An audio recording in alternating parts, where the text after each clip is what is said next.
Hello, my beautiful friend. This episode is a bonus for you. This is all about how to improve your leadership on the stage, on the platform. And this was a guest interview. I was actually being interviewed on Jason Squires' podcast called The Table, which you should definitely check out. It's for worship leaders.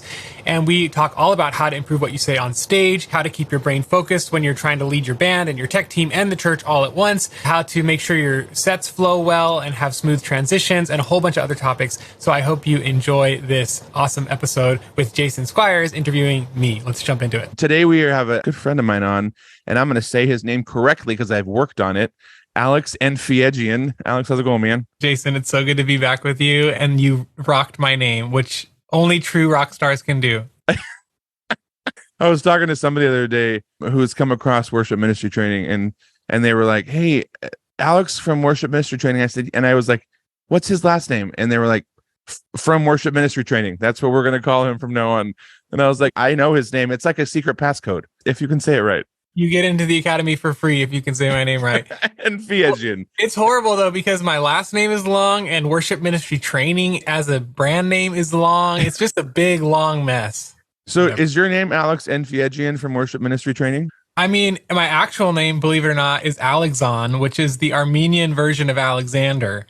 But nobody can, it's just even more confusing. So we just cut it to Alex when I was Just cut it to, that makes sense. That makes sense.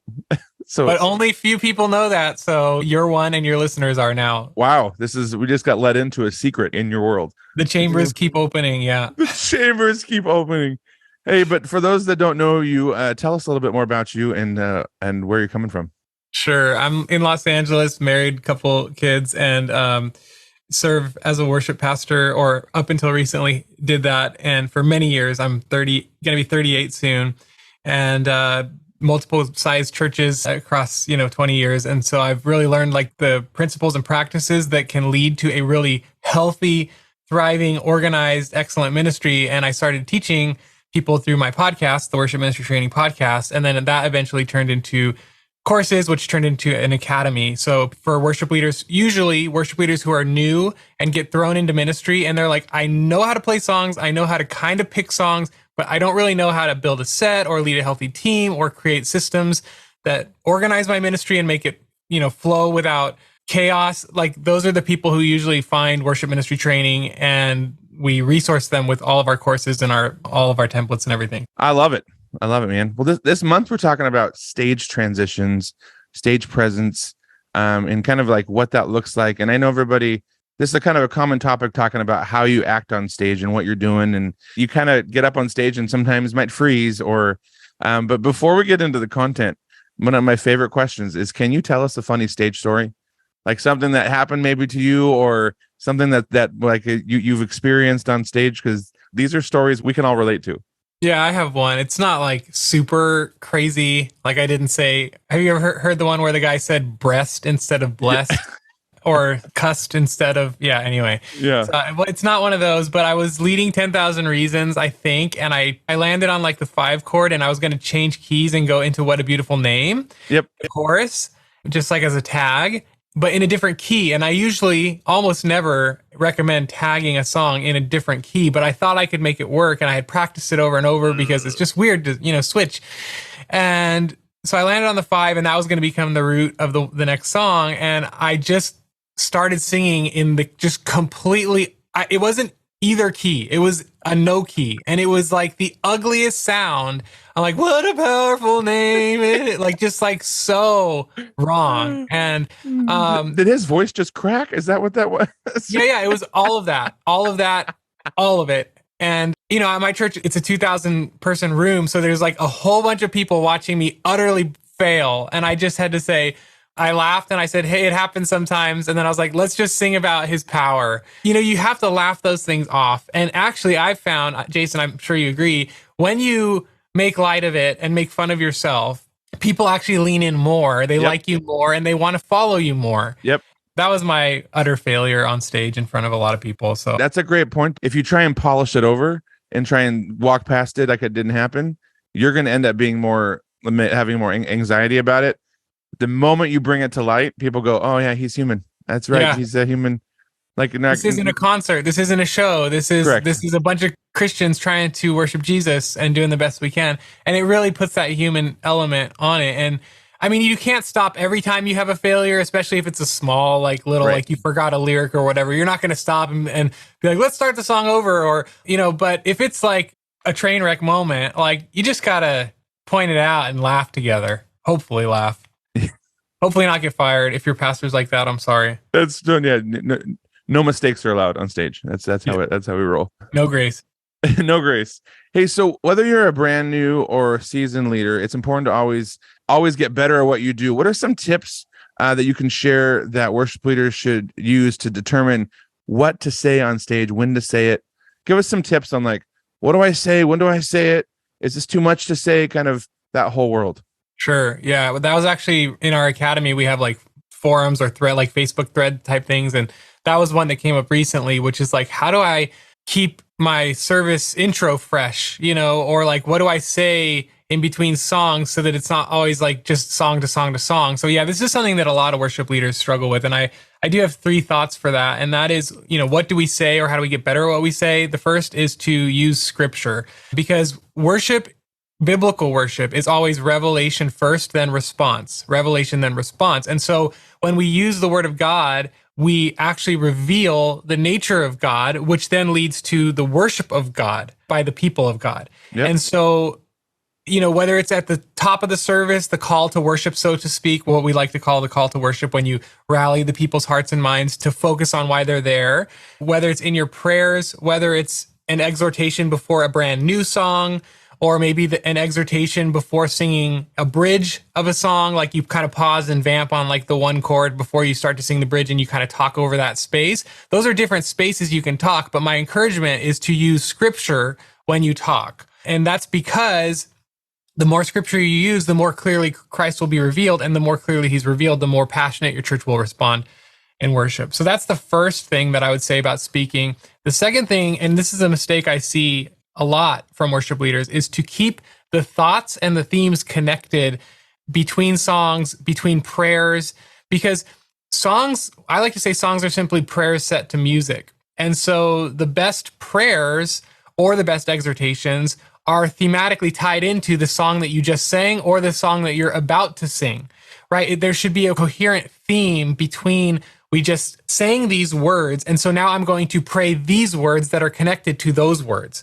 And I just see a lot of worship leaders who view their sets like these chopped up blocks of like nothingness, where it's like random song theme 1, unrelated prayer 1, random song theme 2, unrelated sort of kind of related exhortation 2. Like it's like it needs to be this woven tapestry of like one theme or a morphing of themes that are really strongly connected to one another. And that has to do with our song choice and our word choice between the songs or in the prayers. And so that's the second thing. And then the last thing I always tell people is practice it out loud.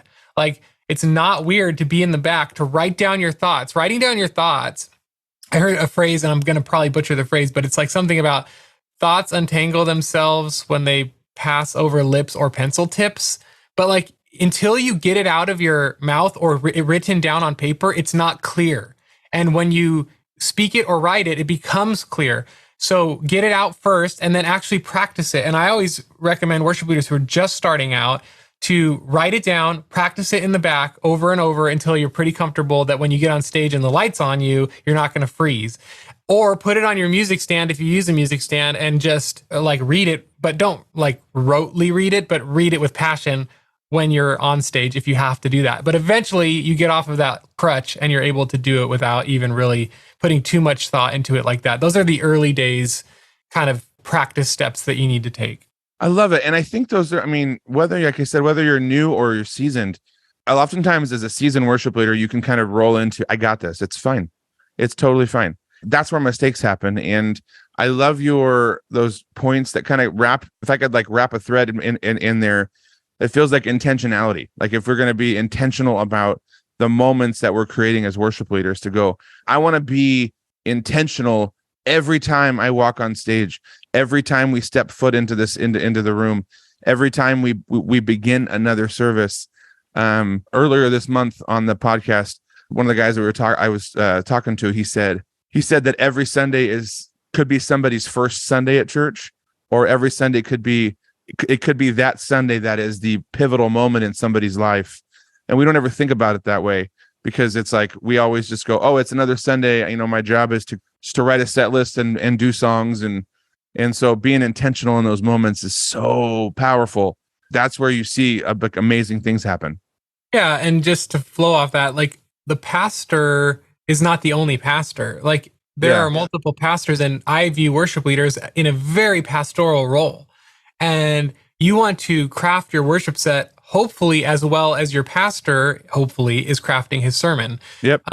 Because I don't know about you, Jason, but when a pastor has like 85 points and they're all unrelated, I can't follow. Nope. But when a pastor has 1 point and he's cut away all the fat and all the unintentional words, it's clear, it's focused, it's helpful, it's pushing me in a certain direction, and it's helping me grow.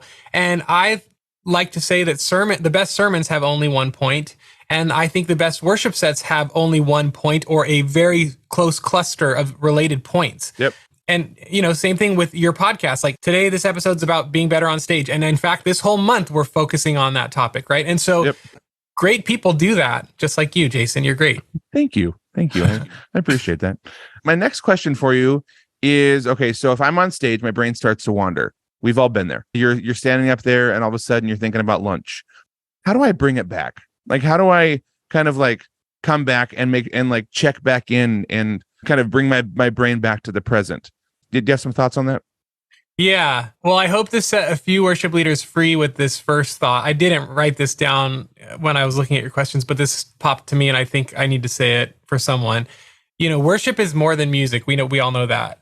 But worship is a life that's wholly submitted to bringing God honor, right? And so as you're on stage leading people, if you're not having this profound worship experience yourself, is that ideal? Is that nice when it happens? Yes, it is. And I pray for more of those in my life. But the fact that you're on stage, giving your time, your talent, your energy to the Lord to be used as a broken, open vessel before him, Lord, fill me, use me, break me, pour me out to the people, right? You're serving God, and serving God is an act of worship. And so even if your brain is a little bit sometimes like here or there, and that's a whole other side topic that we could and should talk about, is like, how do we focus our brains a little bit in this super hyper distracted society that we dwell in?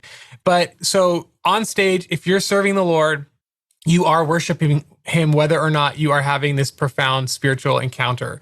Now, that means we should definitely be having those encounters with the Lord in our own personal time, because sometimes when you're on stage and you've got to lead a team and you've got to lead a church and you got to make sure the tech's working, it is distracting.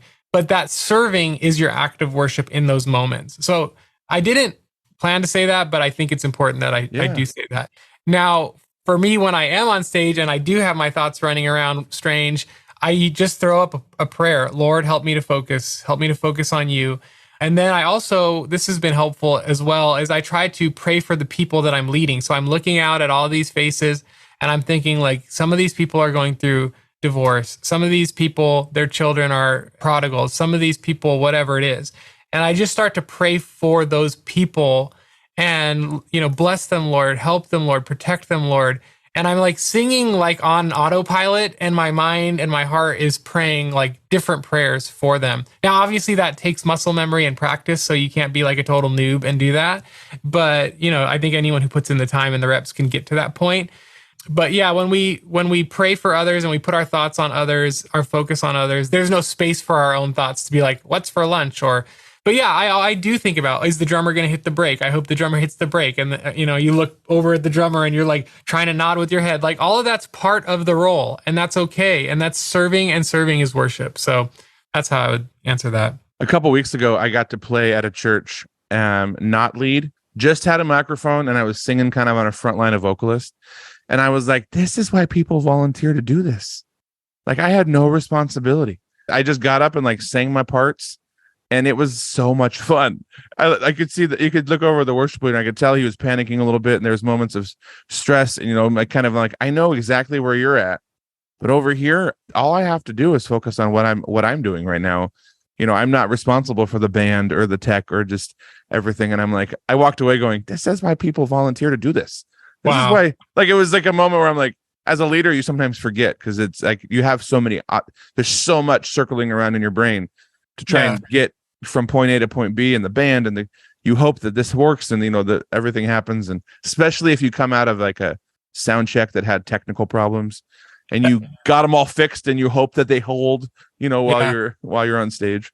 Well, that's a really interesting point because you're right. We project our stress levels on our volunteers, which is why most worship leaders are always telling their volunteers, don't burn out. Like this is, and they're like, no, I love serving. And you're like, no, you don't. You need a break. Yes. But that's a really great point. We're just putting what we feel our situation onto what they experience, which is actually not the truth. So thank you for illuminating that for us. That's right. Well, because they sit back and go, you need a Sunday off every month, and and you're like, no, I need a Sunday off every month. That's what I'm pointing the finger back at myself. That's funny. That's amazing. So we talked about it a little bit, but let's go real specific here. Why are transitions so important to the worship experience? Why is it important to know what's coming? Why is it important to seamlessly get from point A to point B and not just go, everybody knows what we're doing? And, kind of walk us through that a little bit. Mm-hmm. Yeah, well, it really goes back to that idea of keeping everything connected. So just like you keep the people's thoughts and the themes and the prayers flowing from one to the next, you also want to create that flow musically.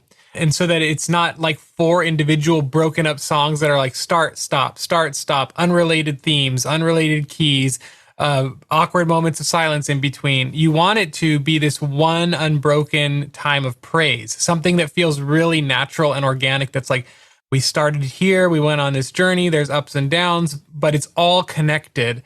And the smoother that our transitions can be, the more immersive our times of worship can be, because it's like you're creating this space, this undistracted atmosphere where it's just going like on this journey from one, mountain peak to the next without it being broken up. And I don't understand the people who work really hard on like a song arrangement and work really hard to make this super epic moment happen. And then they just kill the moment immediately after the song's done. They change their capo, they change the chord chart, there's awkward silence. And I see this all the time. I mean, even at churches you and I, have both led at, it's like, if I watch the live stream, it's like, whoa, like that transition was like 25 seconds or, just like way too long. Right. Yep. It's like, we want to learn how to massage our transitions and combine songs and or cut the outro of a song so that we can go right into the intro of a song or those types of creative things where it feels just like this one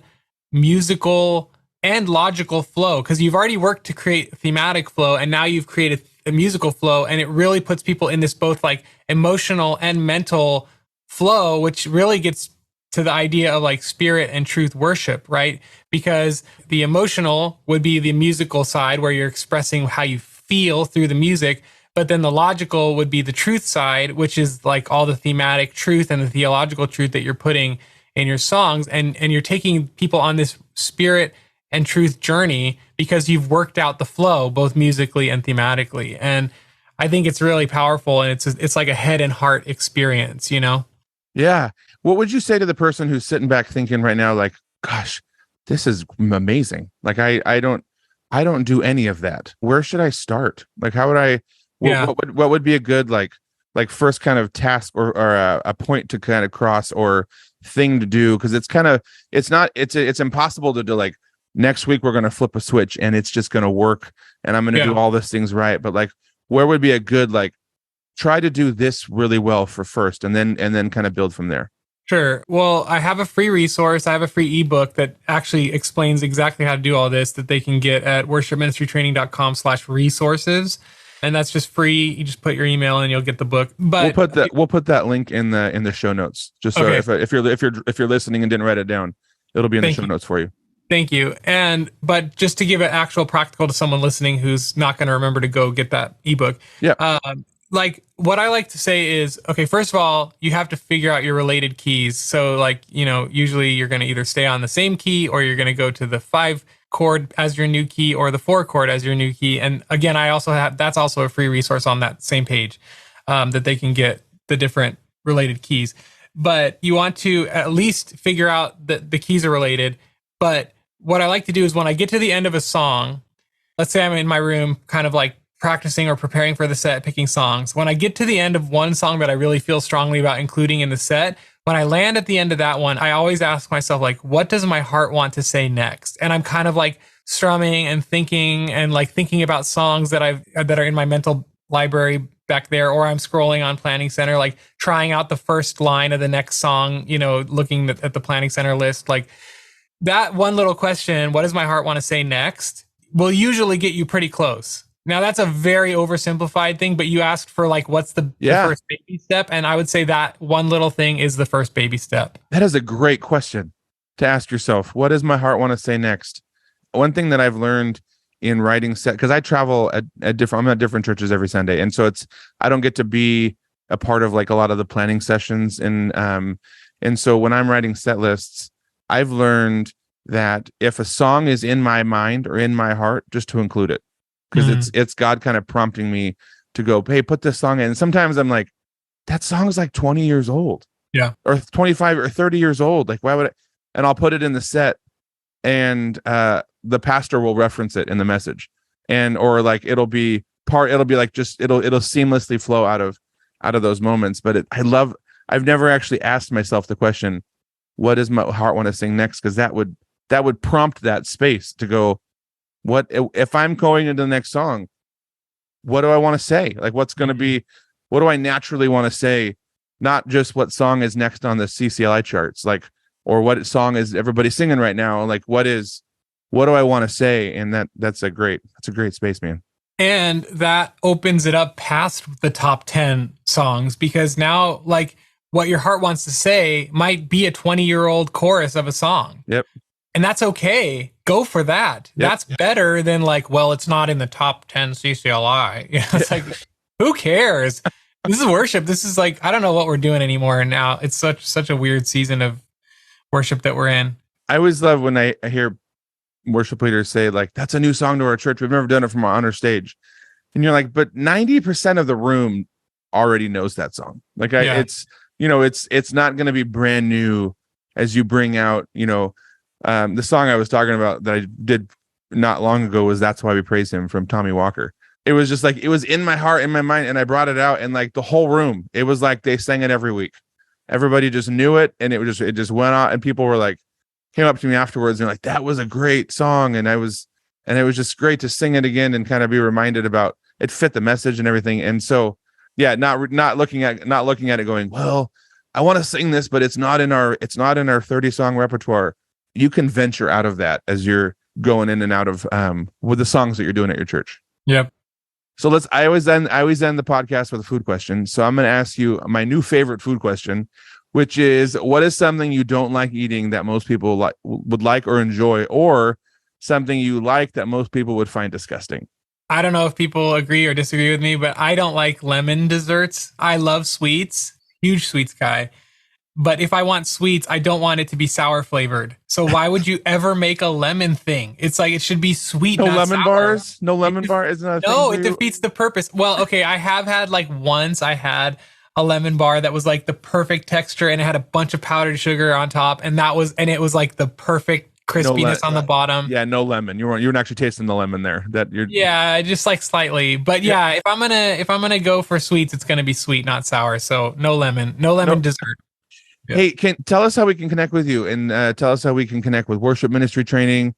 Like I mentioned earlier, I'm going to put that link in the show notes to the resources that you offer. But tell us a little bit more about that, and kind of how we can. You've said a couple times the academy that you can that you're doing. Tell us all about that. Yeah, thanks, Jason, and thanks for having me. Yeah, so for the listeners, if you like podcasts, like you listen to Jason's podcast, I've had mine for 8 or 9 years now. So you can check out the Worship Ministry Training podcast. So, practical, just like Jason's, very practical. Yeah. But his is better, of course. And then the Worship Ministry Training Academy is an online platform for worship leaders to help you get organized, to help you, build healthy teams, to help you build engaging worship sets, see more participation from your church. It's just a way for you to up your leadership. And we give you 10 in-depth courses. We've got a ton of done-for-you admin systems and done-for-you resources, documents, team devotionals, like 52 team devotionals for you to lead your team every week. just a bunch of stuff already done, all the hard work done. You just take it, get trained by the content, and then implement it into your ministry immediately. It's like a way to fast track past a bunch of headaches. And you can try it for $1 for 15 days, and it's worshipministrytraining.com. So that's it. I love what you're doing.